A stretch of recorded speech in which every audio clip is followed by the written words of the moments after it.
Hello, my friends and my fairies. How are you all today?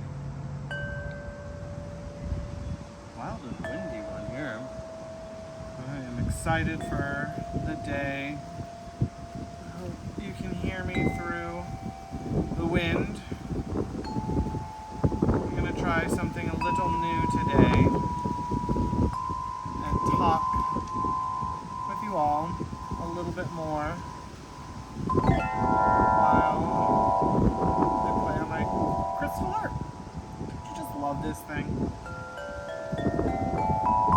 Alright, it just sounds like pure magic. So, the thing I wanted to talk about today is about the written history of the world. Because what I find fascinating is of humankind. We have a very short history that is written down. Micro compared to the longevity of the first time we stepped on this planet. We have roughly a written history of about 2,500 years that we have confidence in knowing what we have as our history. Even some of that is up for debate. History is written by the winners, as we know. And we see history change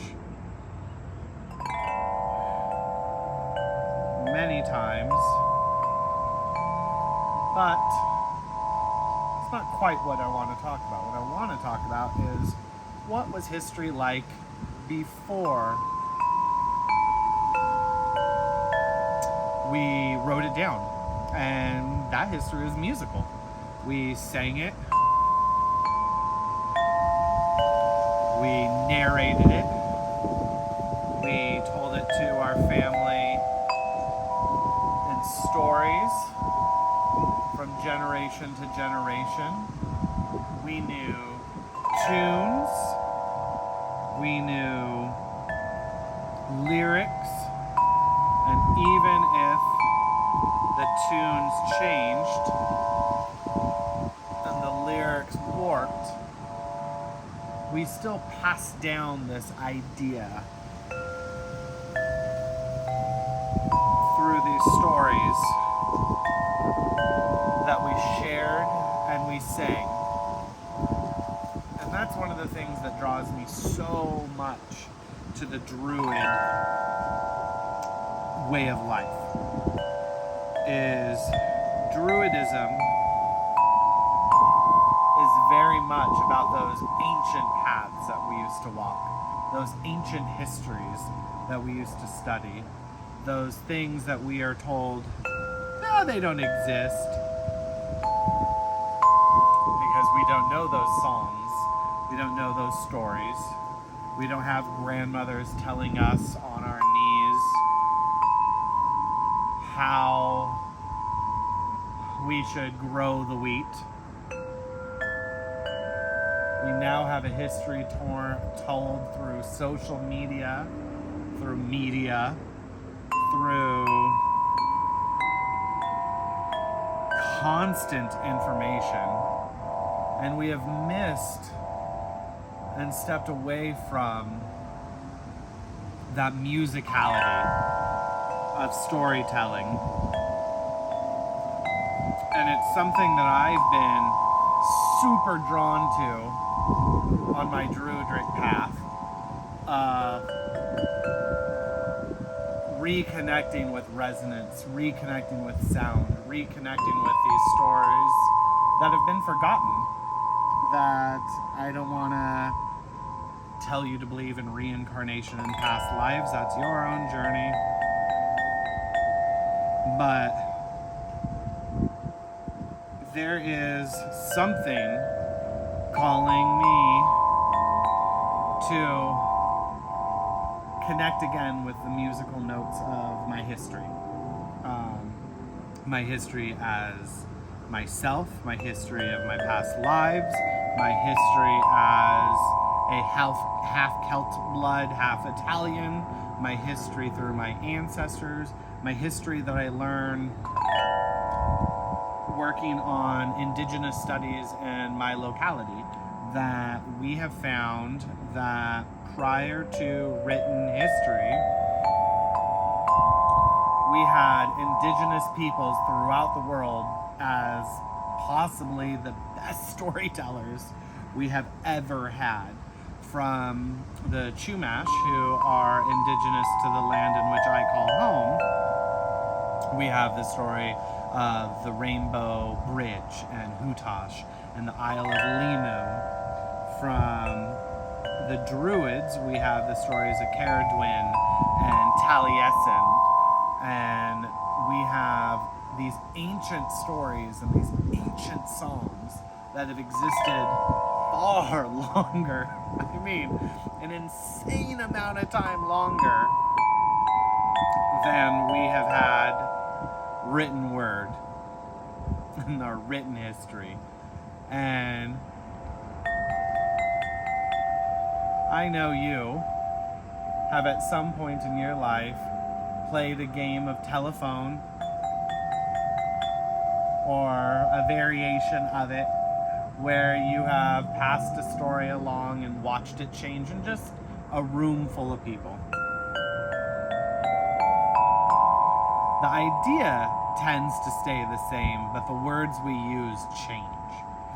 One of the easiest ways to win that game is to actually add a tune. A lilt, a harmony, a beat, a rhythm, a sound, oh goodness, I mean so many words for it. And buses. And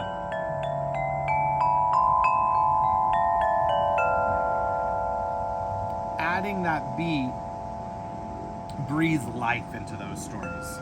It goes from just being a silly story played amongst friends to having a vibrancy to it. The first forms of poetry that we read as kids are music that think of Twinkle, Twinkle, Little Star, Happy Birthday to You, Row, Row, Row Your Boat, Mary Had a Little Lamb. Of course, I'm saying this from my experience as a white, gay male living on the coast of California.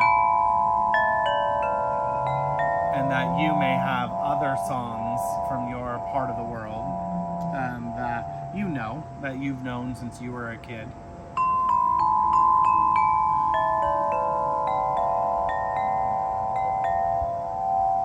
And so those are the ones I want you to think about when I am talking about this history.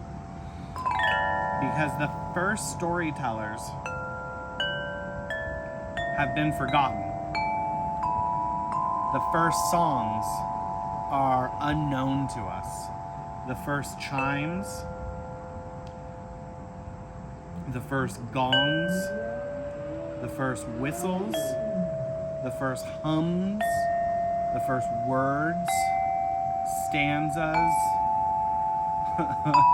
everything forgotten. Colonization has taken from indigenous people and forced them to forget their own history. Again, the Chumasher, who I've been studying here as a druid on the central coast of California, and the Chumash were forced into missions against their will or coerced with fancy foods or enslaved, or, I mean, the history is awful what happened to the poor Chumash. The nations, Chumash, just here between Malibu and Morro Bay, California, the Salinans from Atascadero to Salinas, we have, every nation of indigenous people here in America were treated so severely and so wrongly. And what was done to them was so horrifying that their history, the music of those people, was taken and forgotten, forced to be forgotten. They were beaten. They were told they were evil. They were coerced. They were tricked. They were, every bad word of anything a colonizer could do was done to the indigenous people of America. Just the population of those people went down during that period so drastically that the grandparents didn't have anyone to tell the stories to. The kids were in missions. They were being forced to learn white Christian values, and they were forced to forget those songs. And Druidry, people ask me, how can you be a Druid? Druids have all been gone for so long. And Druids aren't gone. We're forgotten.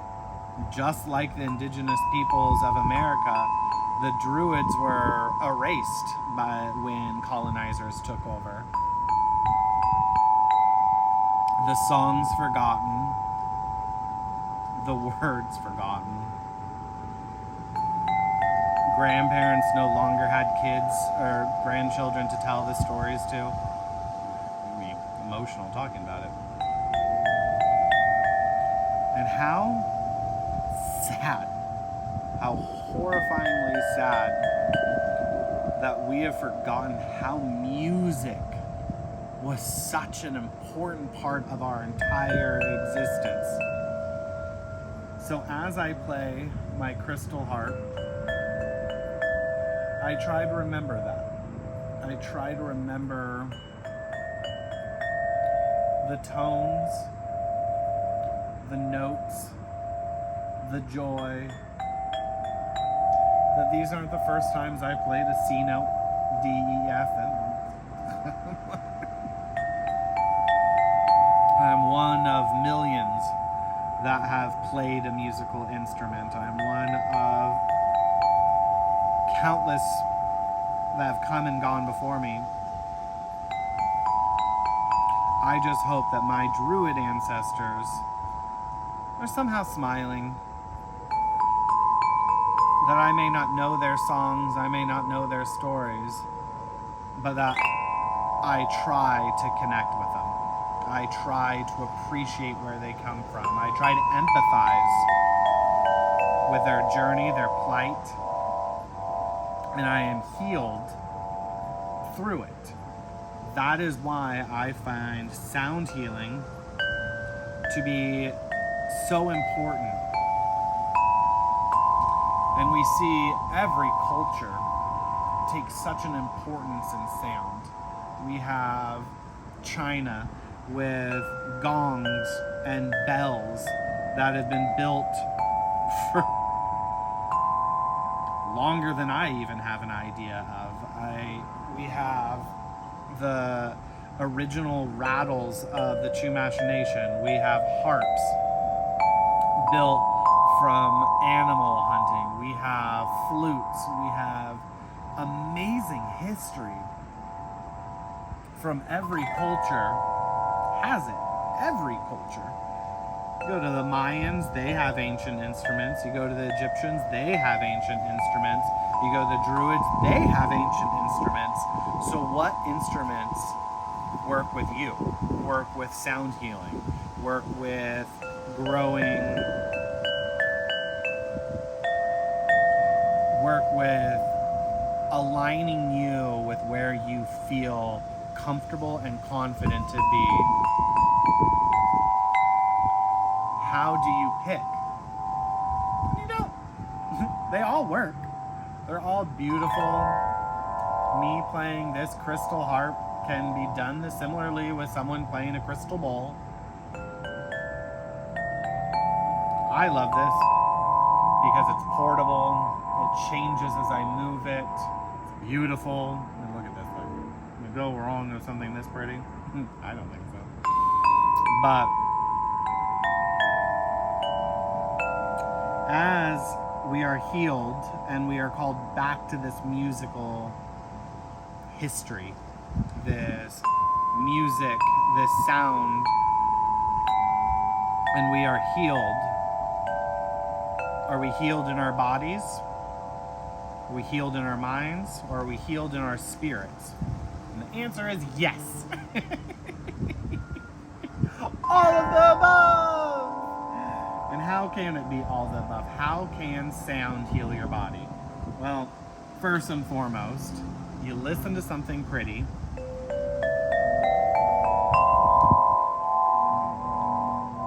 And you're going to be calm. You are going to reduce inflammation. You are going to reduce cortisol. You are going to reduce stress. You are going to find better breathing habits. You are going to relax. And if all you do is relax, you are already going to be healed through your body.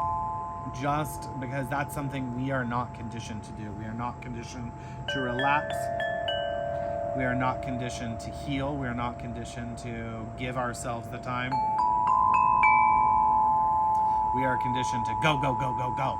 Beat the clock, go as fast as we can. We are conditioned to beat ourselves up. And so sound healing in its simplest form for your body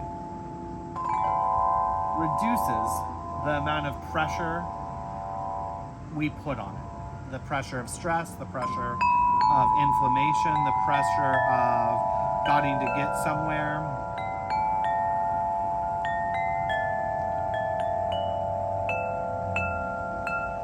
And in that, we find healing for our minds. And there's 3 pillars of wellness, I think. I'm not a trained doctor, but I think that to truly be well, we have to have our bodies fit, we have to have our minds solid, and we have to have our spirits high. So, just talked about body. Mind, in the same way, is healed through sound. Through really the same things I just said with our body. It reduces stress, it allows for relaxation, it allows for focus, it allows for recharging, it allows for calm, it allows for simplification is probably what I'm the most drawn to through sound healing. I love giving myself some time to sit here and focus on the pretty sounds.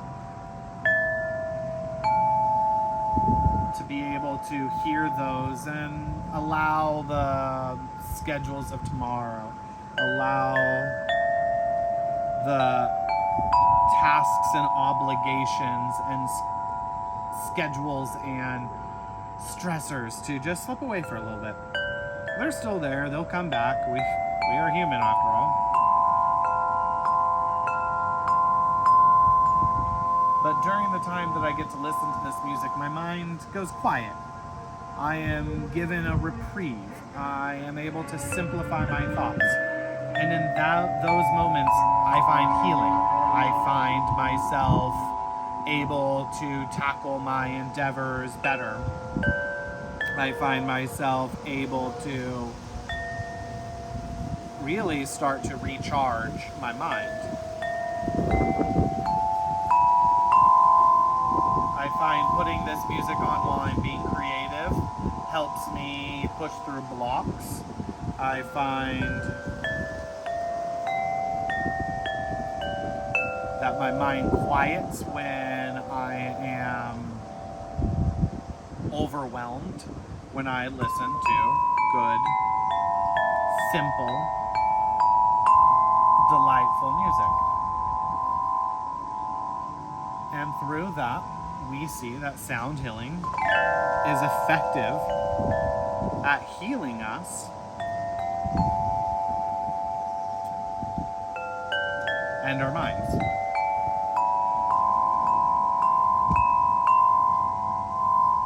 The third pillar of wellness comes from spirit. I think the one that we are the most scared to talk about openly. We are the most scared of judgment, of being made to feel less than, little, other, however, except in strict community, religious communities.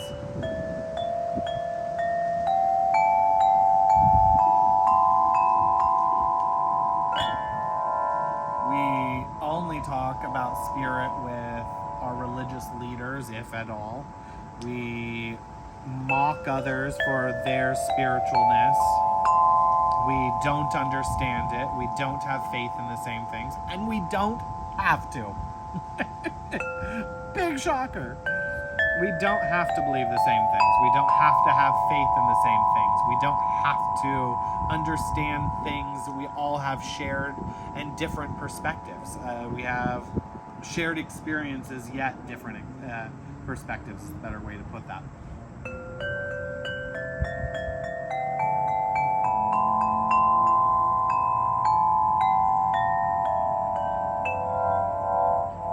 And spirit, I think, is the one that is most easily healed through music and sound healing.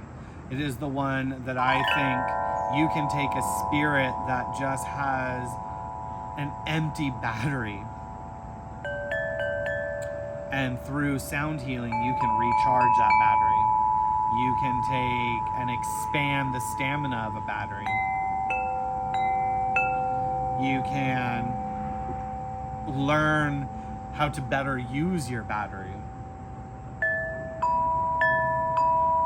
And you can balance and align your spirit in a way that no other way really teaches you. When you are told that your loyalty is dependent on your ability to be enlightened, that you have to be loyal to a church or an establishment,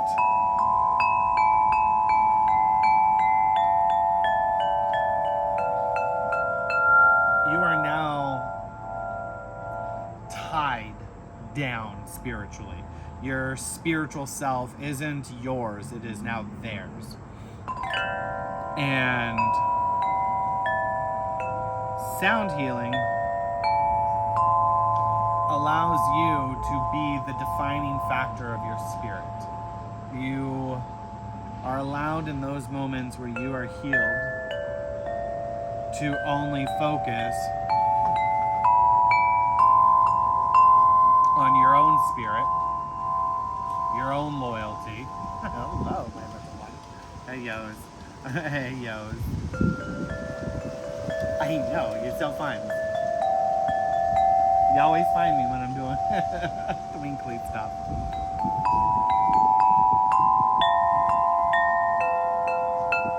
So,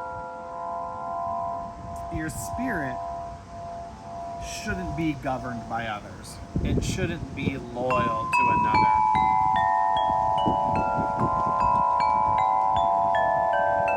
We should be loyal to ourselves and our own spirit.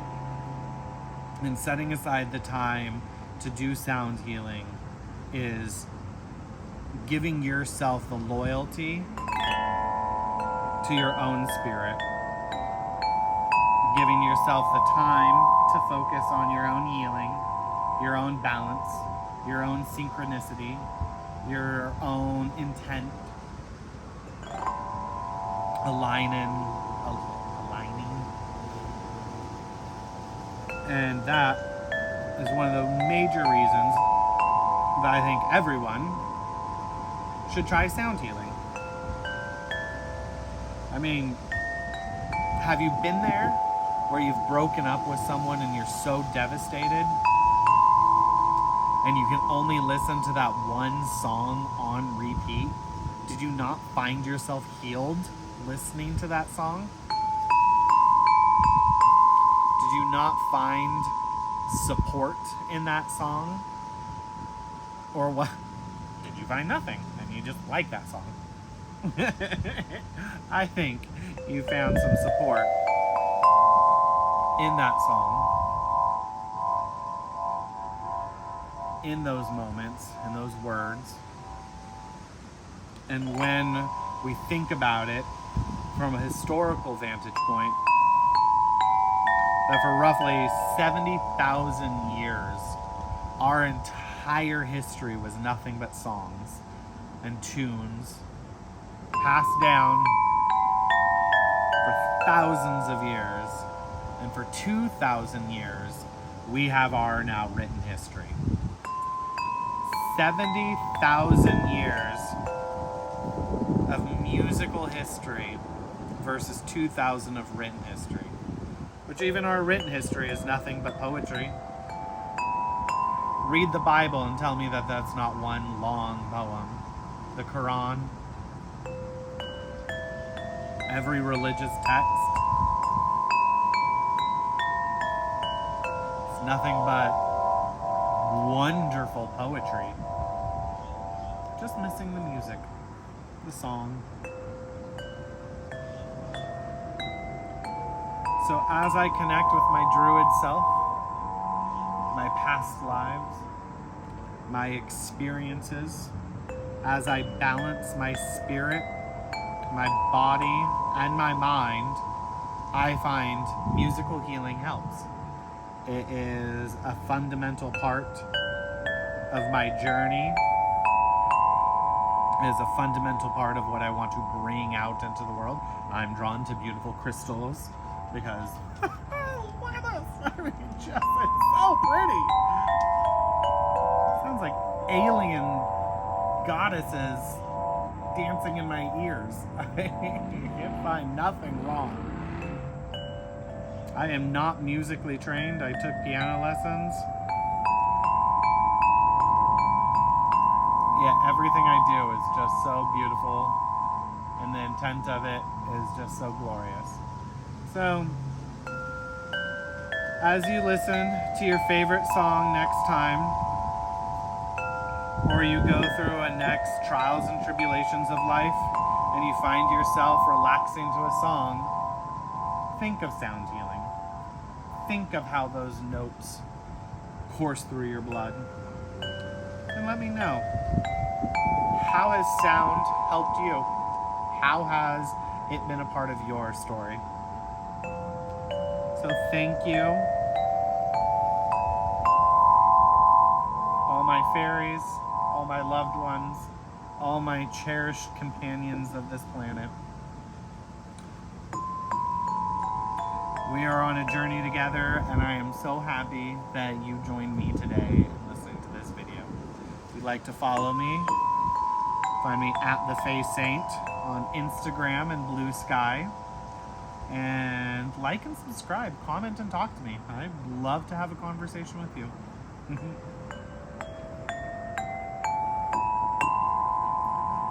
All when, may your day be fruitful and joyful. Mwah.